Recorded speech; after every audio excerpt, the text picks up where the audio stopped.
बिस्मिल्लाहिर्रहमानिर्रहीम। अस्सलाम वालेकुम। आज 26 सितंबर बरोज़ मंगल हम बात करेंगे दो अहम इशूज़ के हवाले से। सुप्रीम कोर्ट ऑफ पाकिस्तान में 3-4 अहम केसेस और जिसमें चीफ जस्टिस की जानिब से काजी फैज़ल साहब की जानिब से बड़े सख्त रिमार्क्स भी आए हैं और चीफ जस्टिस ऑफ पाकिस्तान ने फ़ैसले भी किए हैं। और ये भी बड़ा अच्छा कल्चर चीफ जस्टिस की जानिब से मुतारिफ़ करवाया जा रहा है कि तारीख़ नहीं मिलेगी, एक तारीख़ पर केस दायर होगा, नोटिस होगा और अगली तारीख पर फ़ाइनल बहस होगी। इसके अलावा और ये हाई कोर्ट और सुप्रीम कोर्ट में सिर्फ यही होना चाहिए। इसके अलावा कभी भी आपका जो केसेस का अंबार है वो तारीख़ की वजह से हमेशा मामलात आगे जाते हैं। दूसरी जानिब जस्टिस एजाज़ुल हसन साहब की सरबराही में बेंच ने भी एक अहम फ़ैसला दिया है।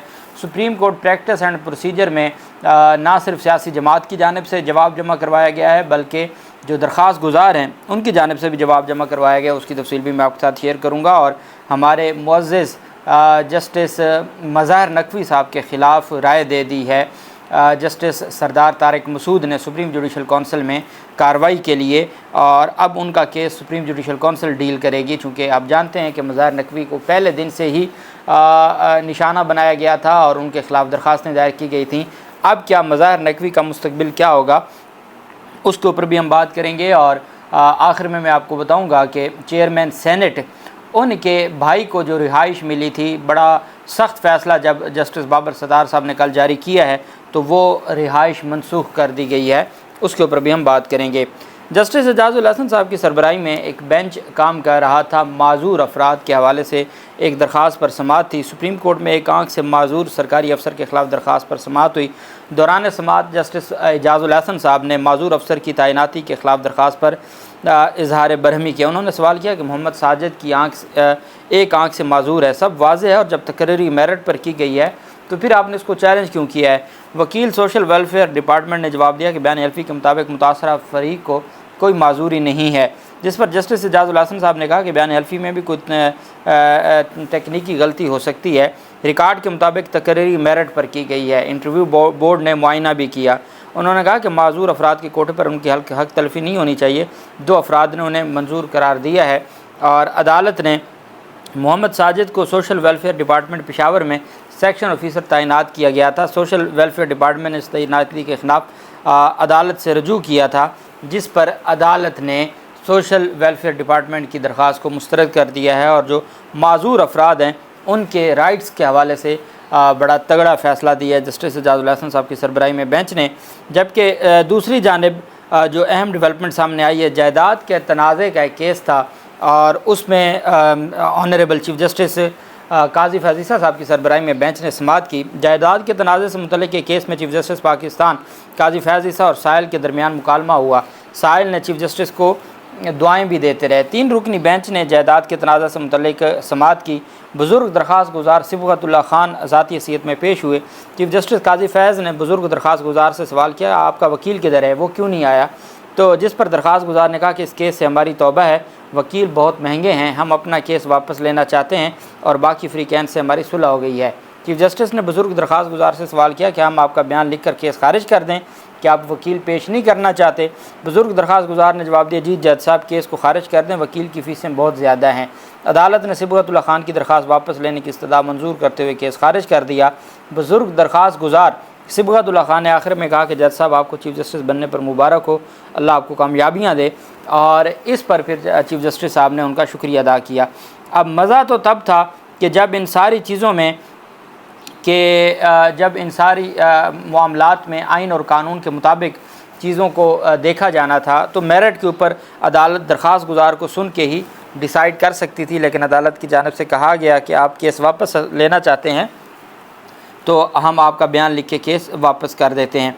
दूसरी जानिब ज़ेर इल्तवा मुकदमात की काफ़ी तादाद हो चुकी है और अदालत की जानिब से कहा गया है कि अब तारीख़ नहीं दी जाएगी और मामलात को जल्द निपटाया जाएगा। चीफ जस्टिस काजी फैज़ल साहब ने रिमार्क दिया कि तारीख़ देने वाला रुझान अब नहीं चलेगा।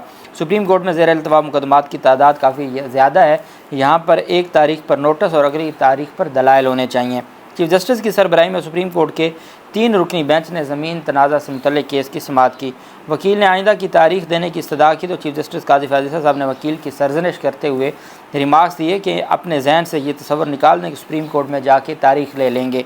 उन्होंने कहा कि आपके तवस्सुत से सब के लिए भी ये पैगाम है, तारीख़ लेने वाला रुझान अब नहीं चलेगा। सुप्रीम कोर्ट में ज़ेर इल्तवा मुकदमात की तादाद काफ़ी ज़्यादा है। चीफ जस्टिस ने कहा दीगर अदालतों में यह होता है कि किसी दस्तावेज़ को पेश करने के लिए तारीख मिल जाती है, सुप्रीम कोर्ट में जब कोई केस आता है तो उसके सारे कागजात पूरे होने चाहिए।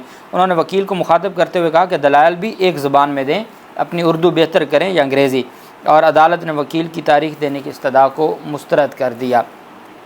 और साथ अदालत की जानिब से जो सुप्रीम कोर्ट ने शहरी की तनख्वाह हड़प करने वाले मुलजमान की दरख्वास्त ज़मानत को मुस्तरद किया है। जस्टिस सरदार तारिक मसूद की सरबराही में 2 रुकनी बेंच ने समाअत की। महकमा तालीम ने 2 मुलाजमीन ने एंटी करप्शन पंजाब में दर्ज मुकदमा में ज़मानत के लिए दरख्वास्त दायर की थी। मुलज़म अब्दुर्रहमान की ज़मानत अदम पैरवी पर खारिज, जबकि मुलज़म अबरार की ज़मानत वकला के दलाल के बाद खारिज हुई। अदालत उज़्मा को आगाह किया गया कि मुलज़म नायब कासिद अबरार ने शहरी को चौकीदार की नौकरी पर सरकारी स्कूल में मुलाजमत दिलवाई। 1 साल तक शहरी की सैलरी अपने अकाउंट में ट्रांसफ़र की। सैलरी मांगने पर नायब से कासिद अबरार कहता रहा अभी आपका अकाउंट खुलना है। मुलजमान ने शहरी को सैलरी दिलवाने के बदले मज़ीद 70,000 रुपये की भी डिमांड की। चौकीदार ने बीवी का जेवर बेच कर 1 लाख रुपये मुलजमान को दिए। अदालत उज़्मा ने रिमार्क्स दिए कि अफसोस के साथ महकमा तालीम पंजाब का ये हाल है। एक तो गरीब आदमी के साथ ज़्यादती हुई है और ऊपर से तनख्वाह भी हड़प कर ली गई है और मज़ीद पैसे ले लिए गए हैं। और इसी तरह बाकी जो केसेस हैं सुप्रीम कोर्ट ऑफ पाकिस्तान में समाअत जारी है। मैं ये समझता हूँ कि हमारे जो ऑनरेबल चीफ जस्टिस हैं काजी फाजिसा साहब, उन्होंने कल भी एक वकील पर सख्त बरहमी का इज़हार किया। वो ख़ुद ऑब्जर्वेशन इंग्लिश उर्दू में देते रहे, लेकिन साथ वो वकील पर भी बरहम होते रहे कि आप उर्दू में या सिर्फ उर्दू में बात करें या सिर्फ आप इंग्लिश में बात करें। मुझे ये लगता है कि हमें इन चीज़ों से निकलना होगा और हमें मफाद आमा के मामलात को देखना होगा और सुप्रीम कोर्ट ऑफ पाकिस्तान की जो बुनियादी ज़िम्मेदारी है उसकी तरफ मामलात को लाना होगा, नहीं तो ये चीज़ें ऐसे ही चलती रहेंगी। जबकि दूसरी जानिब अहम जो पेशरफ सामने आई है, प्रैक्टिस एंड प्रोसीजर एक्ट के ख़िलाफ़ दरख्वास्त गुजार ने अपना जवाब जमा करवा दिया है। ख्वाजा तारिक रहीम की जानिब से इस्तदा की गई है कि चीफ जस्टिस के इख्तियारात की तकसीम का कानून प्रैक्टिस एंड प्रोसीजर कलअदम करार दिया जाए। अदलिया की आज़ादी के कानून में तब्दीली नहीं की जा सकती। जवाब में कहा गया कि पार्लियामेंट की अदालती मामलात में मुदाखलत इख्तियारात की आइनी तकसीम की खिलाफवर्जी है। पार्लियामेंट आम कानून साजी से आर्टिकल 184(3) के अख्तियार का तरीका तब्दील नहीं कर सकती। प्रैक्टिस एंड प्रोसीजर कानून से अदालती अमूर की अंजाम दही तब्दील नहीं की जा सकती। दरख्वास्त गुजार राजा आमिर के वकील ख्वाजा तारिक रहीम ने कहा कि फुल कोर्ट 1990 के रूल्स में तरमीम ला सकती है। बिलाशुबा पार्लियामेंट सुप्रीम है। पार्लियामेंट सुप्रीम कोर्ट के मामलात को रेगुलेट करने की कानून साजी नहीं कर सकती।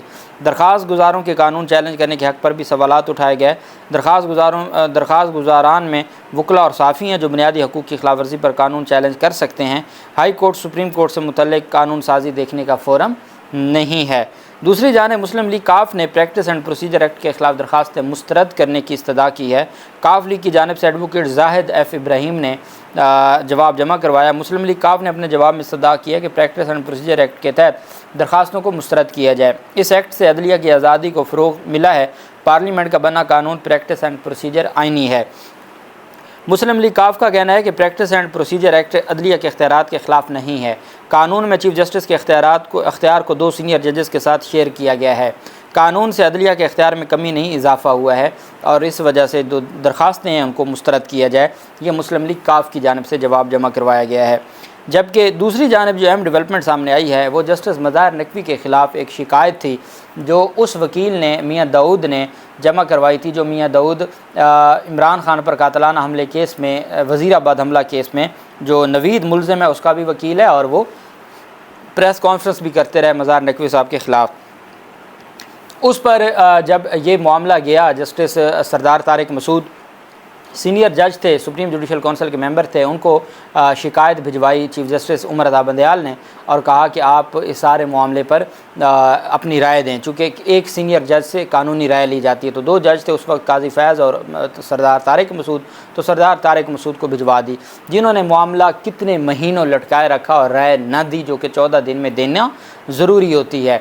उस पर फिर मज़ाहिर नकवी साहब ने ख़त भी लिखा था और जस्टिस सरदार तारिक मसूद साहब के हवाले से ये कहा था कि उनका मेरे साथ जो एक ख़ास तरह की अनाद है उस वजह से वो जवाब नहीं दे रहे और वो इस मामले को लटकाना चाहते हैं। और उन्होंने दूसरे अल्फाज में कहा कि जब उमर रज़ा बंदयाल चले जाएंगे तब ही ये मेरे केस को भेजेंगे या उस पर काम करेंगे और ये मुझे हर सूरत फंसाना चाहते हैं।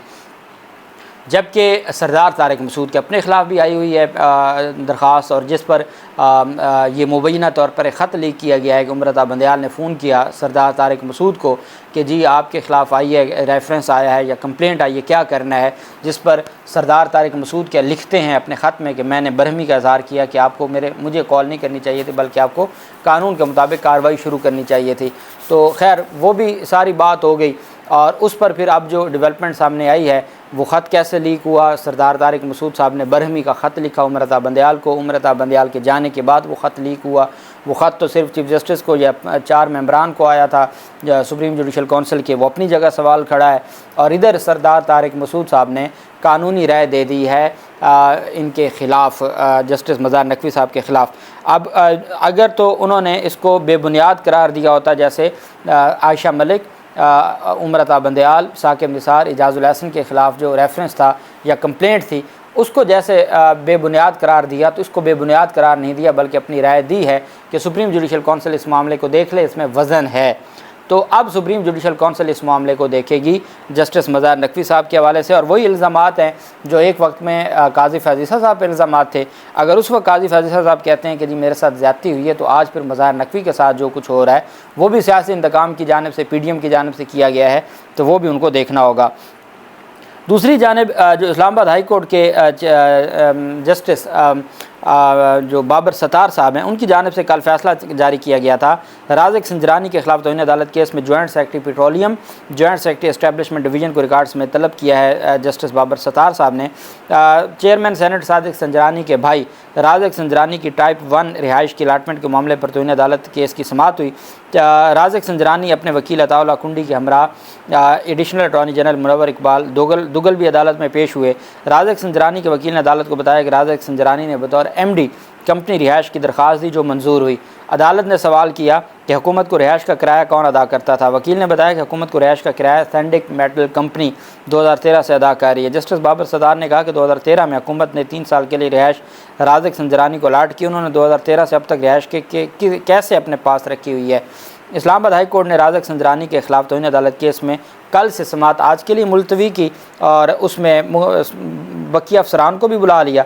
और वहाँ दिलचस्प अमर ये हुआ कि जो राज़िक संजरानी है उनको जो अलाटमेंट की गई थी उसको रातों रात कैंसिल कर दिया गया है अदालत के खौफ से।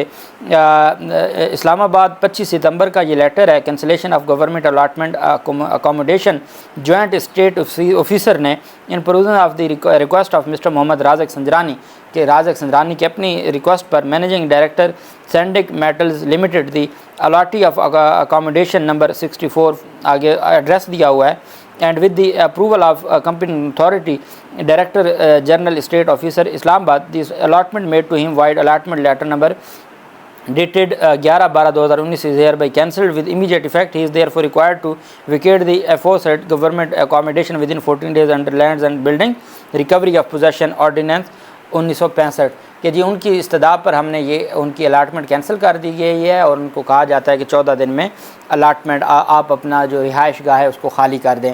अगर बाबर सत्तार साहब एक्शन ना लेते ये रिहाइश गाह कभी खाली नहीं होनी थी, अब ये खाली भी होगी। और अब मामला ये है कि इनको 2013 के बाद से 3 साल के लिए मिली थी, तो दोबारा कैसे ये उसमें रहते रहे। तो बहुत सारे सवालात हैं आज जस्टिस बाबर सत्तार साहब की अदालत में। अगर अदालतें अपना काम करने लग जाएँ तो कैसे इनकी जान निकल जाती है और कैसे फिर ये कैंसिलेशन और मनसूख करते हैं। अल्लाह पाक पाकिस्तान का हामी नासिर हो। बहुत शुक्रिया। अल्लाह हाफिज़। पाकिस्तान जिंदाबाद।